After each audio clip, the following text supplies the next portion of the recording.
Do not adjust your digital device. What you are about to see and hear may shock and appall you.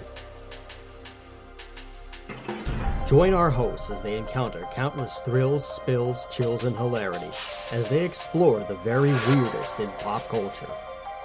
The following media is so strange, so beyond the scope of what is normal, it will make you ask the question, why does this exist?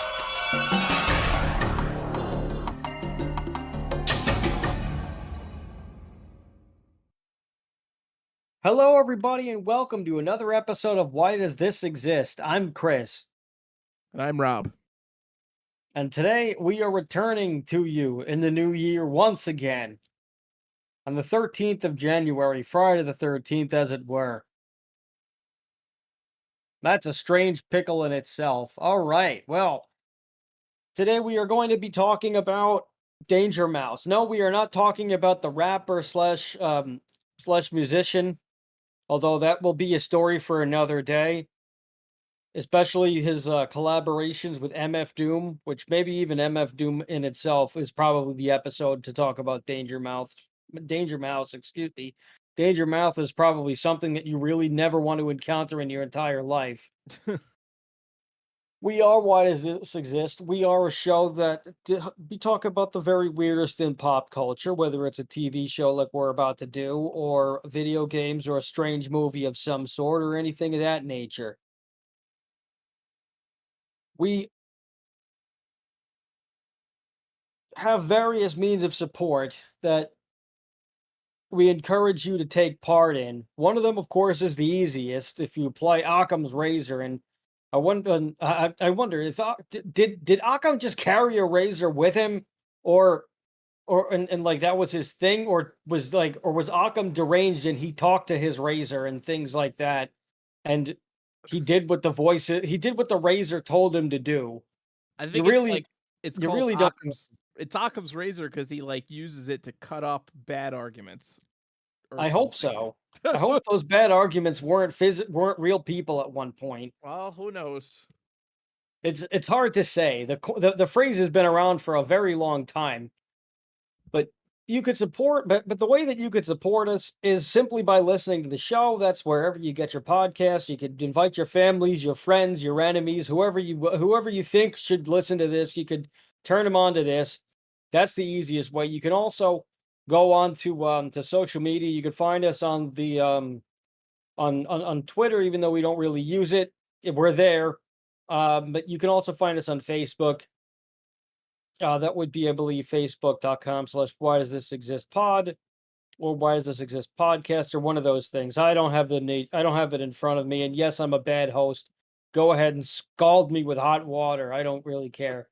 Like a pack of scalded dogs. I never really understood what that phrase meant until I really thought about it, and I was like, oh god, there's a terrible visual. Yeah. Oh, good old JR.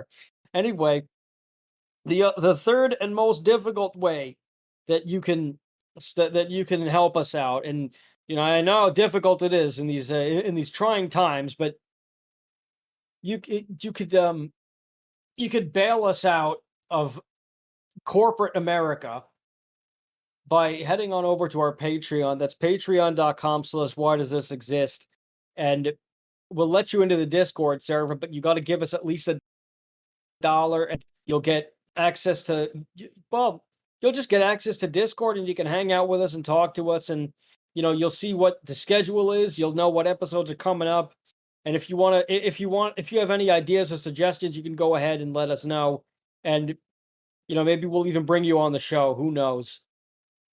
So if you want to do that, that's super cool, and we would greatly appreciate it. Give us as little as $1, and if you like what we're doing, and if you don't, well, just give us $1 because you just don't feel like buying yourself a cup of coffee tomorrow. But that's the news. Here's the weather. You are now about to witness the strength of street knowledge from a ragtag group of rogues. So let's get on with the goddamn show. Danger Mouse. This is a British television series for kids, obviously. Well, maybe not so obviously. This was a 1980s television show. and it's it's interesting. I mean, you can watch the whole thing on Netflix. Netflix revived it in 2015. Well, not Yes. Netflix specifically, but but it was revived in 2015, and by Fremantle Media and Boulder Media, and it was produced by Boat Rocker Media in 2018 after they acquired Fremantle Media and Kids and Family. But they revived that show, and you can watch. And then Netflix was able to lock that down, so you have you have all of the Danger Mouse that you could possibly desire on Netflix. Yes. But we're mostly going to be talking about the original series, the 1981 series. The 2015 one exists. It's fine for what it is. We'll get into it later. And they do also have a spin-off, which we will talk about a little bit later. And that spin-off should probably get its own episode. And maybe we'll do that around Halloween. Hmm. Maybe we will, maybe we won't. But Danger Mouse essentially is well, it is a very British show. It Yes. has a lot of direct references to just British everything. For Yes. example, he lives on Baker Street, in the headquarters is on Baker Street in London, inside of a fire hydrant. And Baker Street is no coincidence. Danger Mouse, if you don't know, is the world's greatest secret agent. He's he's essentially the James Bond of the rodent world, if you Yes. so to speak. But Baker Street is where Sherlock Holmes resides. Yes. I've been to his So, house. have you really? Yes. That's freaking awesome. Yeah. It's very Did cool. they keep it did they keep it like a certain way, or It's is like, there just some guy who lives there and he's like, "Yeah, it's yeah, I not. guess you could come in." Well, obviously, it's not really his house because Sherlock Holmes was a fictional character, but Right. they have like a statue of Sherlock Holmes out there, and I think there's like a little like museum or something or gift shop that they have inside the actual building. Well, that's pretty neat. Yeah, yeah, it's pretty cool. Um, it's weird because like you think of Sherlock Holmes and like whether you've seen like the Robert Downey Jr. film or any of the other films or like what read the books, whatever. You expect it to be like Victorian London, and Baker Street now is like literally in the middle of like metropolitan London. Like there's like skyscrapers around and it looks like a Hmm. city. So it's very strange. It's very like Oh. weird that you go and it's like, oh wait a minute, this is like supposed to be where Sherlock Holmes lives, and now it's like this city area. Hmm. So it's pretty funny. Um, but Danger Mouse is it's pretty interesting. It actually reminds me a lot of like the old like Hanna-Barbera cartoons, like Secret Squirrel or something like that. Yes. It's Yes, it it's kind of like does. the British version of Secret Squirrel. Yeah, Um, or Secret Squirrel would be the American version of Danger Mouse, that's oh yeah, I wonder what came because first, Secret Squirrel or Danger Mouse. I'm sure it was Danger Mouse. It might have been Secret Squirrel because that was like an old show. Like all those Hanna-Barbera cartoons were in the 70s and 80s as well. Was it really? Yeah, Uh, let's take a look. let's take a look. Now I'm curious. 60. Holy crap. Yeah, 1965. yeah, Wow. yeah, I did not know that it was that old. yeah.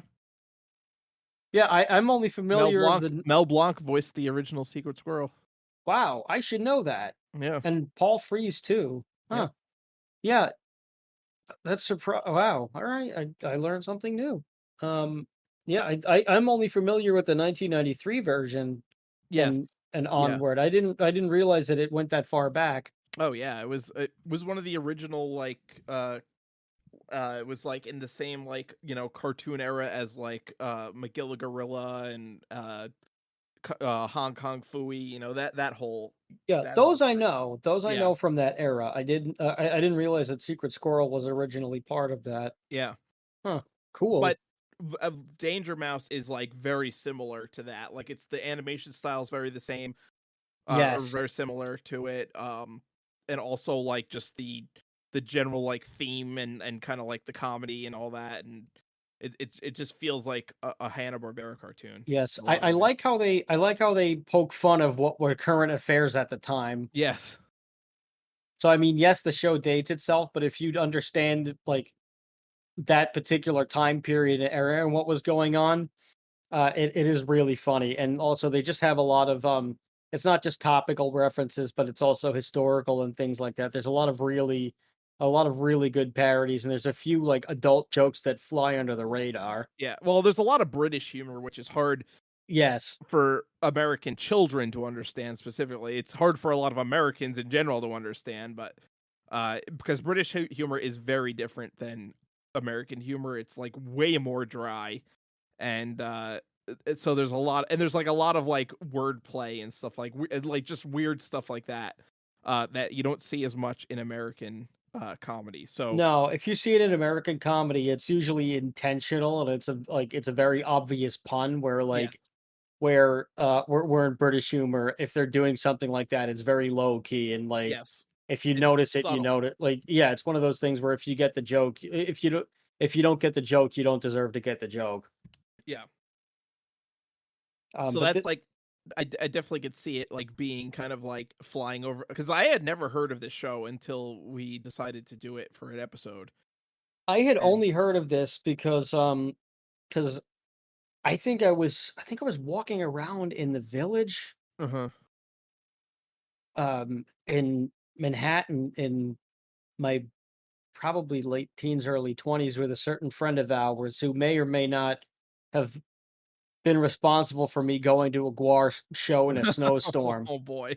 Um, and I think we passed a thrift store or went into a thrift store. It may have been when we were getting like patches for our metal vests and everything. Mhm. And and someone may have been walking around with a Danger Mouse shirt, or he saw a Danger Mouse shirt or in the window or something like that, and he was ecstatic about it, and I didn't really know what it was, and he was like, "You don't know Danger Mouse?" And I'm like, "No, I don't know what Danger Mouse is. Sue me." Um, but I had heard of it, and I had also heard the name from the music artist Danger Mouse, who Right. is not related. Um, and and yeah, I had never really thought of it, and then I guess when we were talking about this show, it like popped into my head, and I was like, you know what, I should really look at that. And we checked out, and I checked out the show. I was actually watching a couple of more episodes before this because we were originally supposed to do it. Just to pull the curtain back a little bit, we were supposed to do this back in September, Yeah. and well, me getting married screwed over each and every one of you in digital media device land. So for that, too bad. I'm not apologizing. We have instead The skipped to ultimate heel now. move. Yes. Well, no, the ultimate heel move was perpetuated this week by Vincent Kennedy Oh, McMahon. But yes. we will not get there because that's a whole 3 hours all by itself. Yes, and it's off topic. And it's still developing. We don't. The Yes. last time we discussed anything going on with Vince McMahon, it was immediately dated within 24 hours. Yeah. So we've learned our lesson, and we'll wait until it happens, and maybe we'll get Spaceman Frank in for this one because he Yeah. was really the voice that was missing. Yes. But I digress. Danger Mouse was it was created by two chaps using the Britishisms, Mark Hall and Brian Cosgrove. They had a production company, not real cleverly named Cosgrove Hall Films, which actually sounds like a real venue. And they were basing this show Danger. They were basing it on this show called Danger Man, which was, I believe, also a spy show. Yes, it was. Yes, it was a British television series broadcast between 60 and 62, and then again between 64 and 68. So it was a secret agent, John Drake, and that's essentially what ended up becoming Danger Mouse. Kind of like how Mighty Mouse is a parody of Superman, Danger Mouse was a parody of Danger Man. Mhm. And well, I don't know. I guess that predates. Well, that doesn't officially predate it to um to Secret Squirrel, but the origin is similar. Yes. Is similarly rooted. But I can see how the animation style is similar to the Secret Squirrel. Well, I think a Secret Squirrel Not was like but purely by coincidence. the OG Secret Squirrel was also in the '60s, and like the '60s was like the time of the spy genre. Oh Like, yeah, I it mean that's was, like, also where huge. like James Bond like Yeah, rose to prominence and was exactly. It so. was the I original mean James Bond films. you could even argue that starting with James Bond, it kicked off the spy craze around the world. Yeah.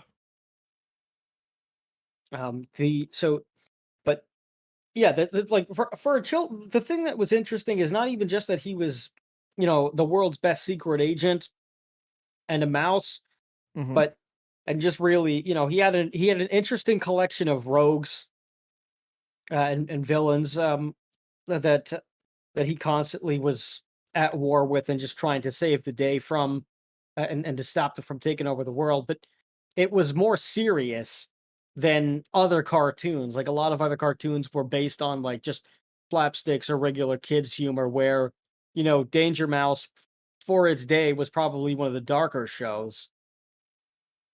Yeah. And like, because he isn't specific because he specifically they want him dead and they don't and the show doesn't make any bones about it. Like they don't say like they don't there's no guys or they don't try to like say, "Oh, I like," or they don't say it without saying it. Like they don't say, "I want him like gone," or "I want him to disappear," or anything. They specifically want him dead. Yeah.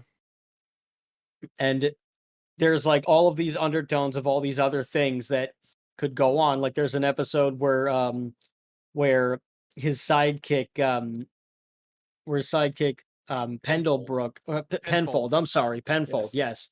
He's why did I say Pendlebrook? I don't know. Penfold anyway. He's like a hamster essentially and Penfold is looking for um he's like they stumble into this like colony of ant people who are supposed to be like Aztecs basically, Mhm. and they're talking about human sacrifice, but also they meet these snakes and the snakes are like stoners and hippies, which is kind of weird. Yeah. Um but they're talking about human sacrifice and they're like you have to go to the blood room to like find your buddy. But yeah, this is the day of sacrifice, so like you're going to get it. And it's pretty obvious as to what it is until you realize that the sacrifice is they wanted to shave Penfold's eyebrows, and the whole time his aunt, like he keeps talking about how he was supposed to like meet with his aunt or his aunt's coming or his great aunt's coming over or whatever, and of course somehow the great aunt stumbles into this Aztec temple somehow, and the ant people are like beholden by her because they're like, oh my god, it's the great aunt. So, like, so there's the wordplay there. And the great aunt is just like, well, all of you are idiots. You're coming home with me. And that's kind of the end of it. But but for a moment they were legitimately talking about sacrifice on the show. Um there was another episode that it was called The Wild Wild Goose Chase, which I'm surprised it got past Netflix when they picked it up and it wasn't Mm. censored because it's actually like it very badly portrays racist Asian stereotypes Yeah. on and like first of all he's supposed to be in Tokyo on that episode, Uh-huh. but like all of like the people who are all of the mice who are supposed to be Asian or they're like depicted as Chinese, Yeah. so it doesn't even make any sense. And there's like a Chinese dragon, but he's supposed to be in Tokyo. So Oh, it makes absolutely no sense. yeah.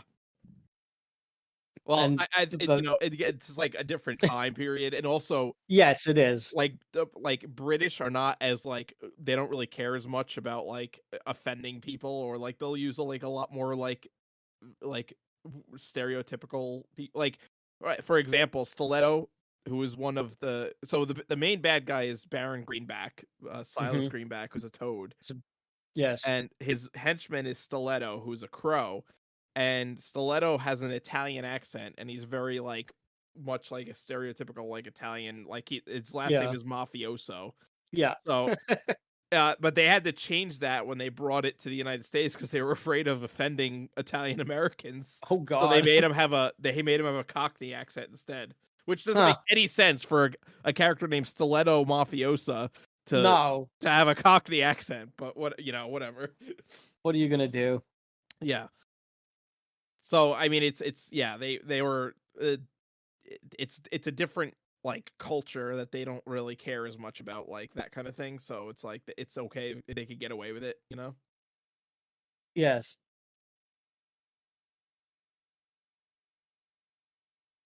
But also, so they have there's Nero, who's Baron Greenback's caterpillar, and he's like fluffy and white, and he's supposed to be like kind of like uh a parody of like the stereotypical like villain that has like the white cat, the white fluffy white cat. Mhm. uh like Dr. Evil, or originally Ernst Blofeld from James Bond, with like the bald villain with the white cat kind of thing. And that's been parodied before in other Yeah, things, like with Dr. Claw and in Doctor Evil and plenty. and Well, Dr. Evil, yeah. pretty much every like spy parody parodies this. Yeah, it became kind of an archetype of the spy genre to have like the evil arch nemesis that has like the pet white cat, as his like companion. Um, so there's that. And it's Penfold is kind of like the bumbling sidekick a little bit. Like obviously like Danger Mouse is like the one that knows everything and what he's doing and all that, and Penfold's kind of like just like along for the ride in a lot of Hmm. ways. Um, Yeah. Then you got Colonel K, who is yeah, just essentially Danger Mouse's boss. He's like the head spy chief, and that's really about it. yeah, He's a chinchilla, but a lot of people think that he's a walrus or like another mouse or something. But he's actually a chinchilla, and he later on, like, he's pretty standard, but later on in the in the seasons, he like starts to kind of lose it, and he's just not he's not really paying. He's a lot more like aloof, and Danger Mouse is just like, what, like, why are you rambling now?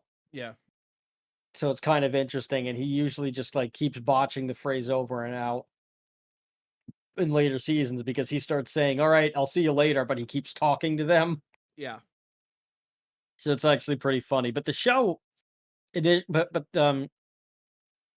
the, sorry, what I was getting to was really they created the show. They have a more serious tone, and you could even hear it in the music, in the musical cues and everything as well. And the and the guy who wrote the music for the show like asked them to make it silly. So he wanted them to make it a little bit more lighthearted, essentially, because they were basically doing um like the show was intended to be a lot darker than it already is, yes, and they ended up lightening it up at the behest of, oddly enough, the guy who wrote music for the show. Just was like, yeah, I think you could tone it up a little bit. And um and then this guy Mike Harding ended up suggesting that, like, once they made the mouse a secret agent, then they could just create everything else, and they could make it as crazy as they wanted if they wanted to make it with animals. yeah, So that's kind of the way that that it had started. It almost like almost kind of how the Ninja Turtles was, like, once they got this idea, they started making each other laugh with it because it started getting even more and more ridiculous. yeah, Like, that's kind of what ended up happening with this, was that hmm, once they made it happen to once they made the main characters animals, everything was so much better, yeah, and they were able to just keep going along with it. But it was this, like, as far as American audiences were concerned, going back to the squirrel argument that we had earlier, this was actually compared as the British equivalent of the Rocky and Bullwinkle show. yeah, But also, like, and a lot of that, and it was more so in comparison, not because of the animation style, which there's kind of, which it's similar in that retrospect as well, yeah, but also, like, it's because they also took the political jabs yeah. and the plot lines as well. So Well, it yeah, you has had similar sense of humor. and you had some spy drama with Rocky and Bullwinkle, because you had, of course, Boris and Natasha, the bumbling Russian or Soviet spies that are always trying to stop moose and squirrel, so Yeah. um I was gonna say Danger Mouse, actually the original series, was actually one of the first animated shows to appear on Nickelodeon way back in 1984. And Really. yeah, it was actually really popular with like teenagers and adults because it was like British humor, so I guess the younger kids didn't really get it as much. Another interesting thing I wanted to like mention too is that, so I guess Channel 4, which is one of the TV channels in the UK, one of the big, they had a show that was like, they counted out the 100 greatest kids TV shows. So Danger Mouse came in third, and it was beaten by The Muppet Show, which, okay, I could see The Muppet Show as a kid show, but Yeah. and also The Simpsons. The Simpsons is not a kids show. No. So I It would say happens. It looks like a kid's show, but it is an no, adult sitcom. absolutely, it is not a kids show. I mean, I guess a kid could watch it, but it not really understand most of the jokes, and also some of the jokes are inappropriate for kids. Actually, a lot of well, as a kid, let me say, as a kid, The Simpsons was banned and unbanned multiple times in my household based on what came out of Homer Simpson's mouth. Yeah.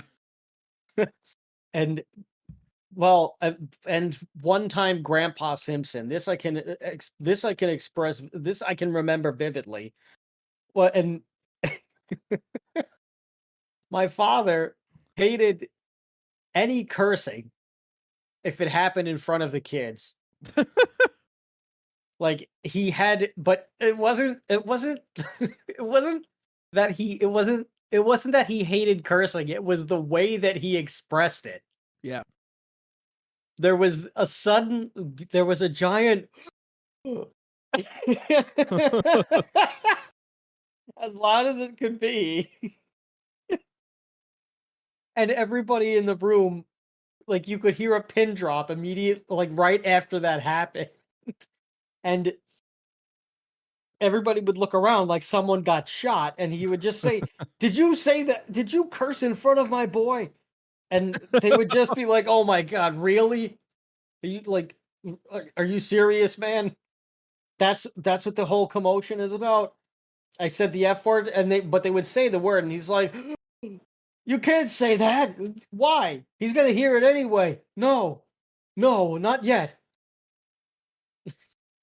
That's Anyway, th- this one episode, I think they went to the nursing home for something, and Homer's telling Grandpa, he's like, "All right, we got to go. Or why can't you do this thing for me?" He's trying to get Grandpa to do something, and like and Grandpa doesn't want to help him out because he's like, "No, like you show up, you show up only when it's convenient for you, and then you leave. I'm not helping you." And he's like, "But you have to." And then he's like, and then Grandpa Simpson replies with, "Bitch, bitch, bitch." Okay, and I laughed because I knew it was a curse word, so I just said, "Dad, he said bitch, bitch, bitch." That was great. And my dad does like a quadruple, so he just turned it off immediately. And I was like, "What?" And he's just like, "You can't watch." He's like, "We're never watching this show ever again." And that happened, and that was implemented for about 3 to 6 months before I was watching it again. And then it probably got banned another like 5 or 6 weeks later. But the damage had been done. that's But yeah. yeah, The Simpsons is not. What I'm trying to say is The Simpsons is really not a kid's show. No, it's not. So, I don't know how Especially, it beat out Danger Mouse, but I have no idea, I mean, but the Brits it are just did. different. They're built Yes. different. Well, they are. They really are. Um, I was so the episode that I had watched, it, was actually pretty lighthearted. It was, so basically there's like this guy decides, I don't think it's Baron Greenback in this episode, but he wants to he like basically floods the earth with custard, and like, so it literally, like, the whole, like, it just like sprays out everywhere, and the cities are like covered with custard. And so Danger Mouse and Penfold have to go into space to find this like planet where there's this custard mite of glut, like, who could eat the custard. And they get captured by these aliens and are in jail. It's a whole convoluted thing. And so they're having this huge adventure in space. Meanwhile, the entire world is drowning in custard. And eventually they get back, and of course the mite eats all the custard, and everyone's fine. But it's just like it's like weird, crazy, like stupid plans like this that always like kind of happen. Like it's not like anything that's like actually would be like really realistically well, I guess custard around the world would be realistically dangerous, but I feel like most Yes, people just eat it. They would just eat their way out of it, you know? eventually, maybe Yeah. depending on how high the custard is and where you live. A tidal wave of custard that's 100 feet high. Well, we're all dead then. If we all band it together, maybe we could eat it. How many gallons would it be? I don't know. That's a lot. Well, I mean, wouldn't most of the custard get absorbed by the water? I don't know. It'd probably float on top of water. Probably. It's like Yeah. a So it's like a fatty substance, so yeah. So it's probably made float. from milk. Yeah. So it probably would float on top. So it wouldn't really be that bad. Yeah. I don't know. I mean, you'd get tired, but I guess just get a really, really, really big straw I feel like it'd be and just easy to crawl like through that. it'd be easy to float on because because it's like thick. It's not like a liquid really. It's like a non-Newtonian substance, It's like part liquid, part solid. Hmm. So So if you'd you have to just really try to like swim up 100 feet yeah, so that you could keep catching your breath before you sink down again. yeah. Well, I think if you laid flat on top of it, you'd probably like lay on top and be fine. Probably. Yeah, all right. So there'd be a way. Wouldn't be the most it wouldn't be super duper dangerous, but it'd be pretty annoying. Yeah. It would yeah, it'd It'd be definitely be pretty delicious. annoying. It'd be pretty delicious. It would be, but I mean, you can't have too much of a good thing. That's true. Everyone would just be like, "Oh god damn it, there's freaking custard again." Custard everywhere. It would solve world hunger though. Oh, yeah, it would. But I If you feel don't, like as long as you don't drown in the friggin' tidal wave of custard, I you mean, you that would also infinite food. cull the population. Well, yeah. So, It would also probably there's go that. bad. It would go bad and be rotting, and you just have like a giant pile of curdled custard all over the place. Oh, it's the Imagine smell. the smell exactly. Oh, god. That is a very evil plan. Yeah. Especially if it's on a hot summer day, that'll Oh go god. bad pretty quick. Yeah. Ooh, that's awful. Continue. Well, I'm intrigued with this episode. I don't. Well, that's basically it. They get the mite back to Earth, and the mite eats all the custard, and everyone survives and lives. Well, I don't know if Oh, anyone actually survives because they're so long away trying to find this mite, and then they get captured by the aliens and shit. oh That crap. I mean, I think people would have probably like drowned in the custard by the time they got back. As, But as, as the great Ivan Drago said, if he dies, he dies. well, I mean, I imagine like you know it's one of those like things where like no matter what happens, it's an old fashioned cartoon. So no matter what happens, everything goes back to normal by the next episode. Yes, and Like there every could be like a episode is only world. like. Sorry, say it again. I was gonna say there could be like a world ending event where the entire world gets destroyed, and the next episode everyone's fine. Yeah. And yeah, what I was gonna say is every episode is only like 10 minutes, so you don't really like. It's not like a big time suck.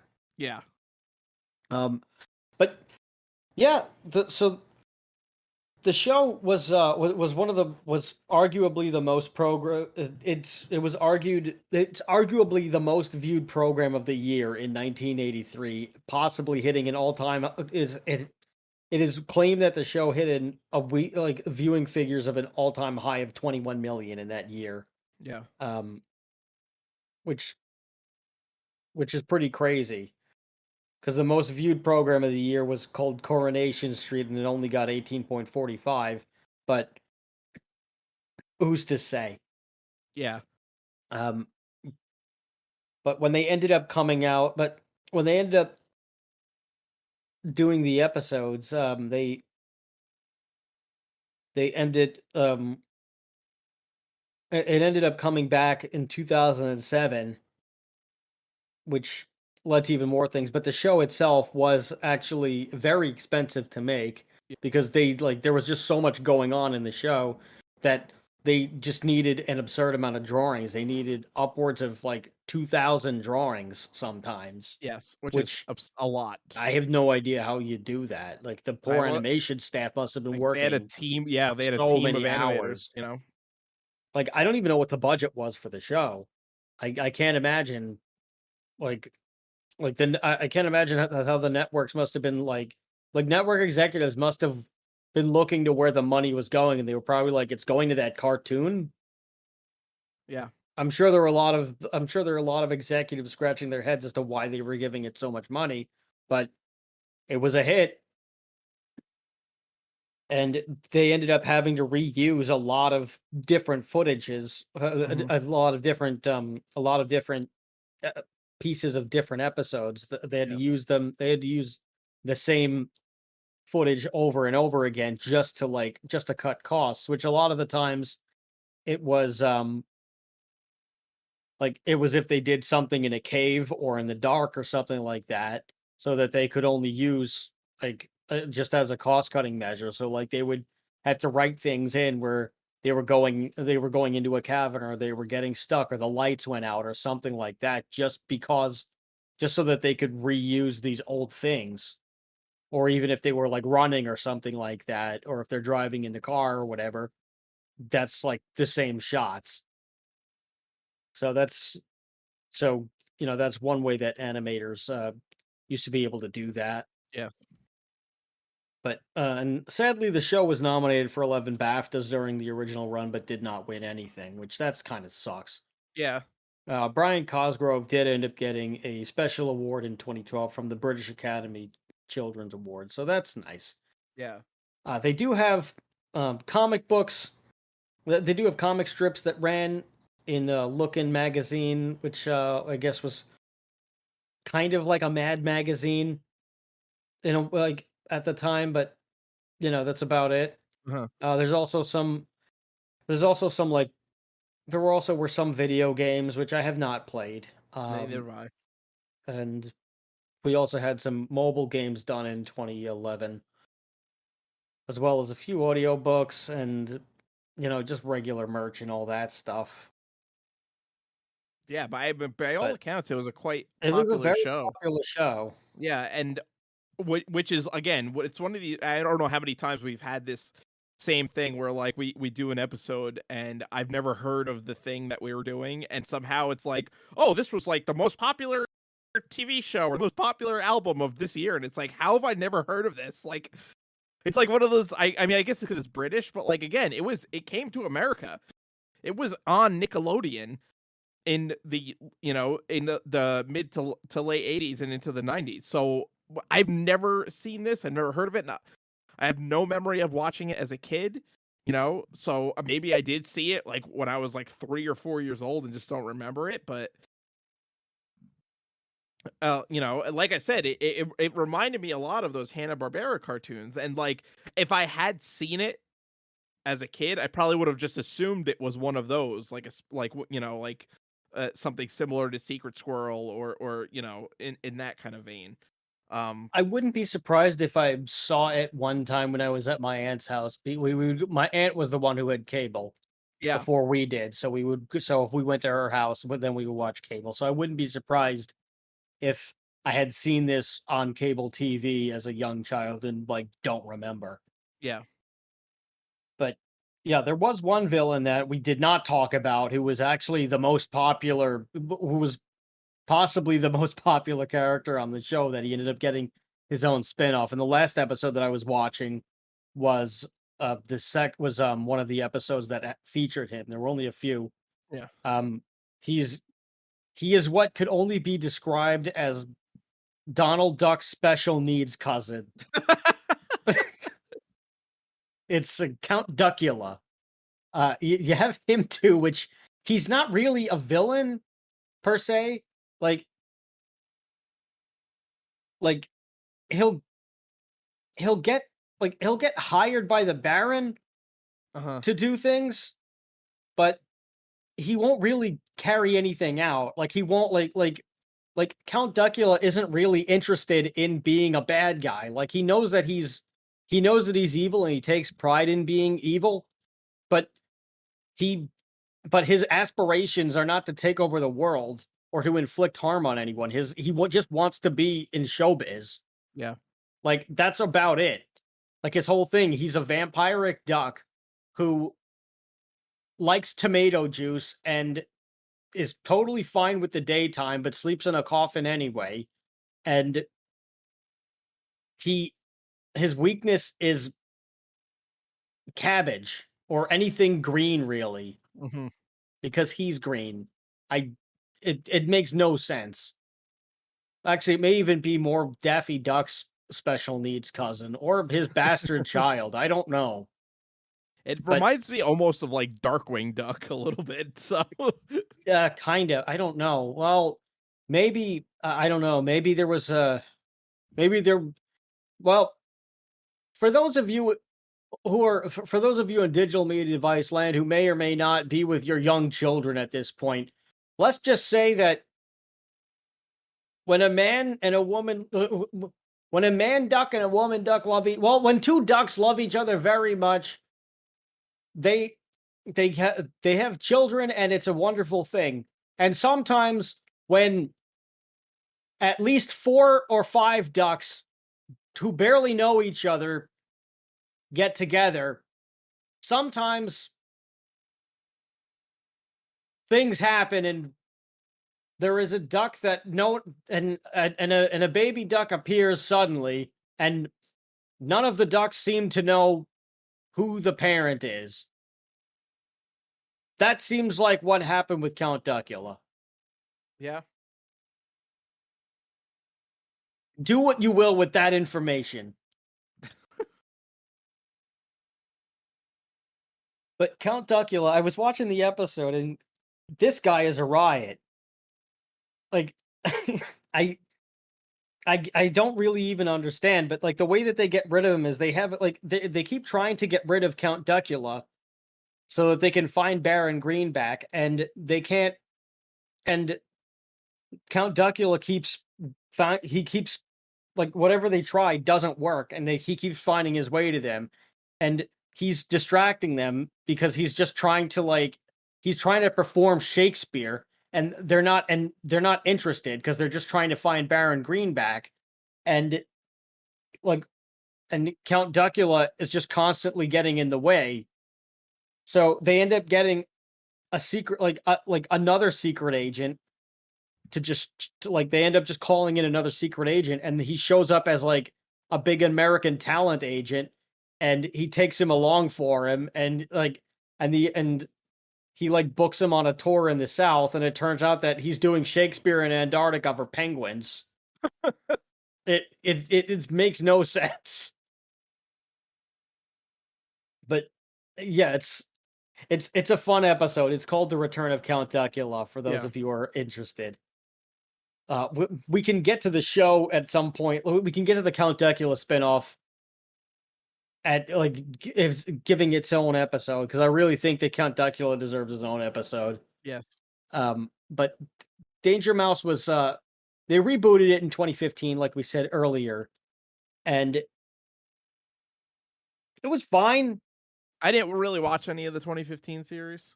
I only It's watched the original. it's very much the same show, but it's just more Updated. it's just updated. The animations are a lot slicker, kind of with like the Fairly Odd Parents kind of touch to it Hmm. that they have, where like you could kind of see the sheen. Like it's a little more like the colors are more vibrant, where the colors in Yeah. Danger Mouse are a little more dull to Mhm. provide the atmosphere. Where Danger Mouse in 2015 is a lot brighter. It's a lot more comic book like.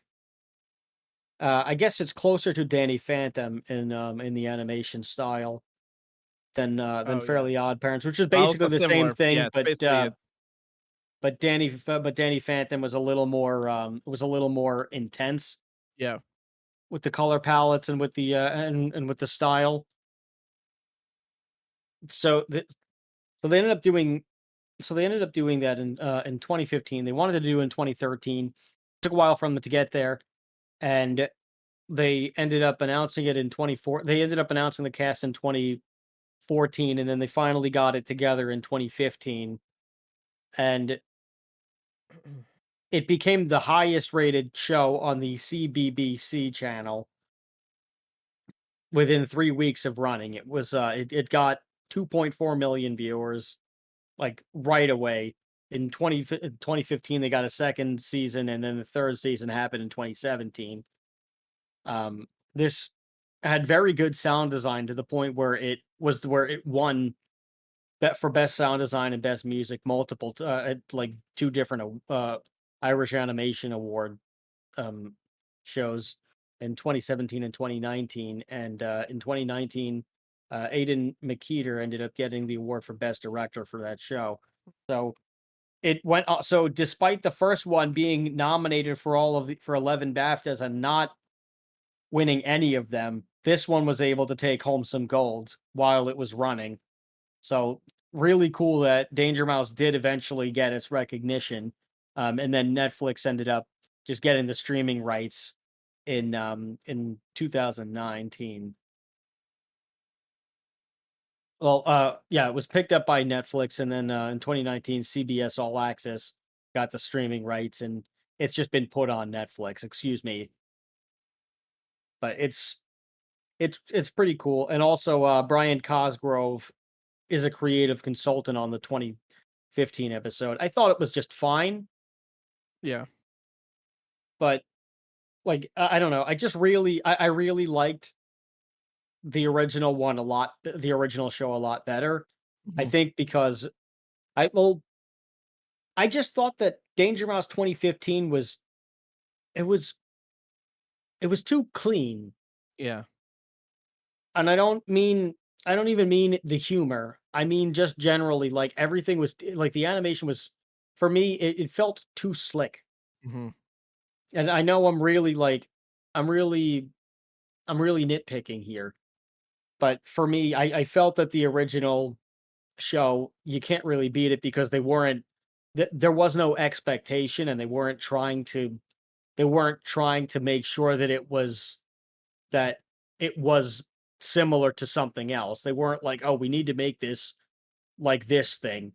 Where Danger Mouse 2015 just was like, "Okay, well, we have to try to make it we have to try to keep the integrity of the 1981 show, but we have to update it for 2015, where like I think because they were trying to get to that point and they were trying to like have the best of both worlds, that's where it kind of fell a little bit flatter for me than the original, but it's Mhm. still a good show. Yeah. But it's just for me, it's too shiny, it's too polished. That's the word that I'm looking for. Yeah. It's like the Danger Mouse 2015 is too polished for me, where 81 wasn't trying to be anything. It wasn't trying to have the most modern animation style at the time. Uh-huh. This was just the show that they did. If that makes any sense. If it doesn't, you can let me know. Whoever you are on digital media device line, you can shout at your TV, or you could give us $1 so that you could curse me out on Discord in real life and real time. That wouldn't that be something to tell all of your friends and family at your next gathering? Yeah. Uh, yeah, I gave this idiot $1, and he let me curse him out for 3 hours.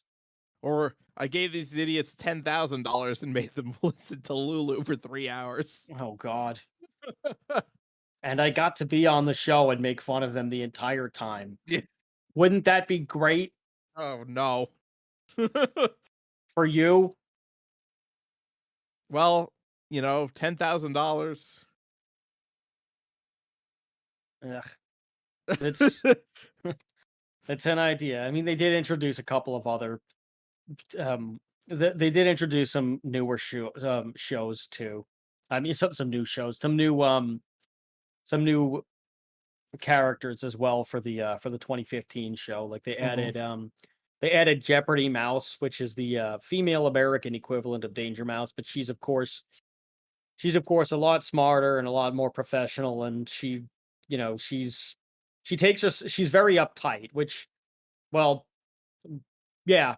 pretty good American, pretty standard American comparison versus British people who are a little bit more laid back at the so that definitely makes a lot more that definitely makes a lot more sense how they wrote her. I thought that she was done well. They do have like I like not for nothing, I do like the writing of of both shows is good.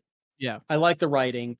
Yes. Again, like I said, my only issue with 2015 is that it's too polished. Um, let you also have like Pandemonium, um which is one of Greenback's minions, which is a panda, of course. Pandemonium, play on Pandemonium, which you know, that's all good. I'm not gonna go down the list of all of them, but they have quite a bit. They have quite a bit of them in there of just newer characters. So there's a lot to play with there. It ran for like 99 episodes in total, so it would have been nice if they went to 100, but you can't get everything. Where would you put it? Mhm. And they also have a Danger Mouse video game that was released on the Switch in 2018, Really? and they also have it on they also have it the on like on like iOS devices and Google Play too. Oh, It's so just it's like it's a a mobile game, basically. Yeah, and then they put it on the Switch. It's a racing. It's a multiplayer racing battle with card trading. That's what it Oh. says. Mhm. Nominated for best mobile game at the 2017 Best of Gamescom Awards, that's cool. Lost to Metroid: Samus Returns, but at least it was nominated. But then again, with game award shows, it's always hit or miss on what actually wins an award because for God's sakes, AEW's unfinished Fight Forever game was ended up winning in a category where it was the only sports game. Like it ended up winning best sports game in a category where it was between that and like a NASCAR and a golf game. Mhm. So you can't really say, "Oh, it's a great game," when it's competition for two games that nobody was probably ever going to buy in the first place versus the one that people will buy eventually, or at least there was a guarantee that people would buy it versus probably not. It's kind of like it's like if you go it's like if you go to a buffet and they have lobster and everything else is broccoli and various types of, well, vegetables. You're going to say, "Oh, well, that lobster was the best thing that they had there." And it's not necessary, and it doesn't have to be good lobster. It's just because it's not broccoli or spinach or whatever it is. I'm picking on the green foods, but I eat them now. As a kid, I wouldn't. We, we actually like my. This has nothing to do with Danger Mouse. This is this is this is more childhood trauma that I'm unleashing on the world. And for any parents out there, make sure that you don't buy these types of seats. We had we used to have chairs at the dinner table that had we had these white metal chairs, and the legs were hollowed out aluminum. They were like aluminum chairs, and they were hot, and like the legs were hollowed out, and they had these caps on them. So we've learned so over time over time the caps got rusty and they came off pretty easily. So we started putting our vegetables inside of the caps and dropping it and pushing it all the way down into the chair, instead, like, to make it seem like we ate our vegetables so that we could be excused from dinner because we didn't want to because we just wouldn't eat the vegetables. Mhm. And that worked for a while until it didn't. And then the house started to smell. I discovered this. I was not a good kid. My brother and sister ended up going along with me because they were younger. and they didn't know any better. But for I don't even know if I got grounded for that. I'm sure I did, but I'm not even sure if I got grounded because there's certain like I wasn't a good kid and I didn't do very nice things. But sometimes if I did something too crafty, my parents would be too baffled that I was able to pull this off that they just would forget to ground me basically. So sometimes I got away with things just because my parents were like, "How the hell did this kid do this?" But I digress. If you have aluminum chairs that have hollowed out legs or hollowed out anythings, make sure that you can't that won't that the cap at the top doesn't come off. And if it can, heavily monitor that thing if you've got young children. Especially if they hate their vegetables and then suddenly one day they start eating them. It's not because they acquired a taste for vegetables. You should really check those caps. I'm helping people. This is my humanitarian deeds for the day. This is my philanthropy exhibitions. If only someone gave us money in our Discord and our Patreon at patreon.com/why does this exist, maybe my philanthropic efforts could be more calculated. I think I could be a philanthropist. A I think I kick-ass could. philanthropist. I would Philanthropist. I would be a kick-ass philanthropist if only I had money to philanthrop. Right? Is that the verb for it? Philan I don't think it's a Philanthroping? word. I don't think you could make a verb out of it. Why not? I I I 'cause it's You like can't be a going about town philanthropy. philanthroping. I don't know. I don't You could be know. doing acts of philanthropy, but why can't you be philanthroping? Philanthropy? I guess because it sounds too much like 'Cause it's like Greek. philandering. It's like Greek or something. Philanthropy and Where you then the can't you opposite of philanthropy is what? It's um misanthropy, where you hate humans. Oh god. Well, you can't. Well, I mean, I guess. Well, you don't need money to go around and misanthrop all over the place. I was misanthroping about. See, that sounds fine. You can't go and say I was philanthroping about. Yeah, If you say it that way, it kind of sounds dirty. philanthroping. Yeah, I was Yeah, philanthroping.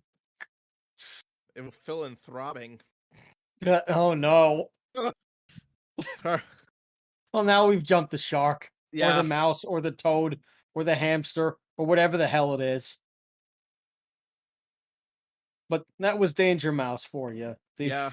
They've done a bunch of things, and It was it, dangerous and there was a mouse involved. yes, it was in 2015. Oh yes, in 2016. Just one last little thing. There is a there was a live show, a live stage show based on the TV series that was supposed to come to light in 2017. I don't know if that's supposed to mean that it was just supposed to be a regular play for kids, or if they were going to try to bring this thing to Broadway like everything else seems It to be, it or probably if it went on a was like kid's an ice, play. or if it was like an ice show. Do you remember that, everybody? Oh, Where yeah. like there was always an ice skating version of whatever the hell it was. There was Yep. whatever the hot kid thing was in the 90s and early 2000s. Whatever X it on was, ice. it was that on ice. Yeah. The Your mom on ice. blank on ice, yeah. Spawn on ice. Oh my god. Todd McFarlane Spawn on ice. I would love that. I would love that. And every Broadway show had an on ice gimmick too. Yeah. It was like like forget ice skating had been around for like hundreds of years and we just decided in like the like for some reason in the 1990s everything had to be like an ice skating thing.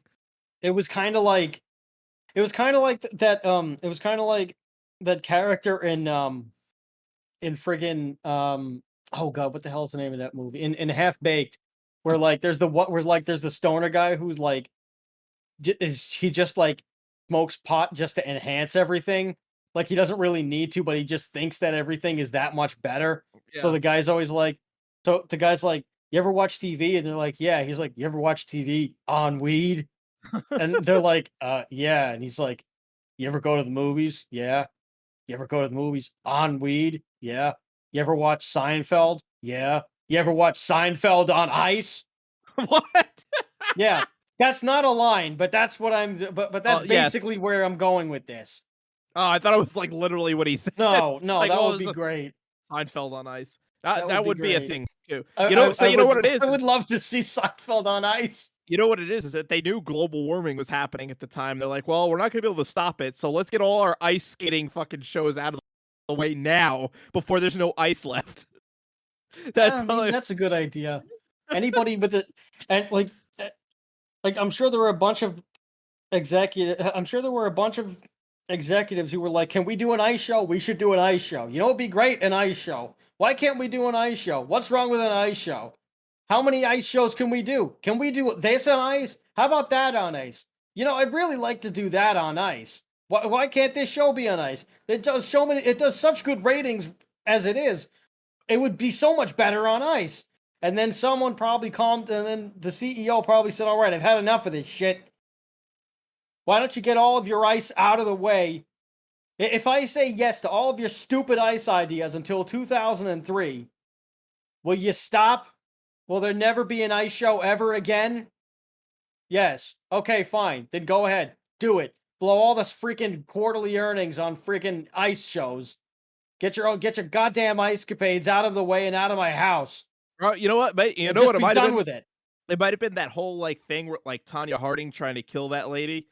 Maybe they wanted to like, oh shit, like okay, ice skating has a bad rap now because of this. So let's try to like make it good, and we'll like every children's thing will make it to an ice show to make like say like ice skating's okay. It's not dangerous. It doesn't involve murders or plots of murder So, or so injuring this was somebody. the ice. So this was the ice skating mafia doing a cover up. Maybe could be. Oh crap!